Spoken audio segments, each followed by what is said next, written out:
අයිබෝවන් සුබ දවසක් සියලුම දෙනාට. ඉතින් අදත් BTS News YouTube channel එක ඔස්සේ අපි news එකක් අරගෙන යනවා. අතන මේක news එක පොඩ analysis එකක්. ඉතින් ඔබ දන්නවා මේ වෙන විට ලංකාව පුරාම ඉතාමත් විශාල වර්ෂාපතන තත්ත්වයක් වාර්තා වෙමින් පවතිනවා. ඉතින් මේ වෙන විට අපිට නුවරඑළිය එළවලු කලාපයේ ලැබෙන දර්ශනත් එක්ක බලනකොට ප්‍රධාන වශයෙන් නුවරඑළිය කලාපයේ ප්‍රධානම එළවලු කලාප කිහිපයක් ඉතාමත් දැඩි ලෙස වර්ෂාපතන තත්ත්වය නිසා හානිදායක මට්ටමකට පත් වෙලා තියෙනවා.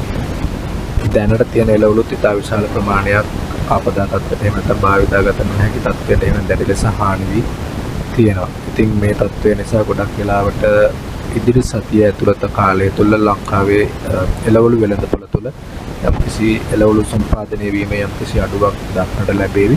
ගොඩක් වෙලාවට මේ හේතුව නිසා එළවලු වල මිල ගණන් ඉහළ යෑමේ සම්භාවිතාවක් තියෙනවා.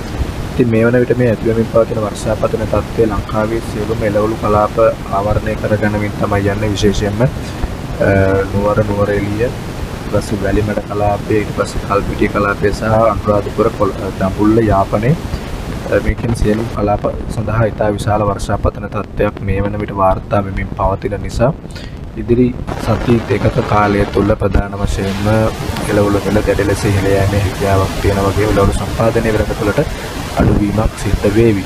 ඊළඟට විශේෂයෙන්ම දෙසැම්බර් මාසයේ නත්තල් කාලයේදීත් මේ එළවලු ගණන් වල මිල ගණන් ඉහළ මට්ටමක පවතින්නේ තියෙන සම්භාවිතාව ගොඩක් වෙලාවට වැඩි වෙන්න ඉඩකඩ තියෙන. විශේෂයෙන් මේ වර්ෂාපතන තත්ත්වයත් එක්ක එළවලු කලාපයේ දැඩි ලෙස හානියට ලක් වෙලා තියෙන නිසා හැබැයි මේකේ ඊපස්සේ ජනවාරි මාසය වෙනකොට මේක නැවත යථා තත්ත්වයට පත් වීම ආරම්භ වේවි. නමුත් මේ වන විට එළවලු කලාපයට යම්කිසි දැඩි හානිදායක තත්ත්වයක් තමයි වාර්තා වෙන්නේ.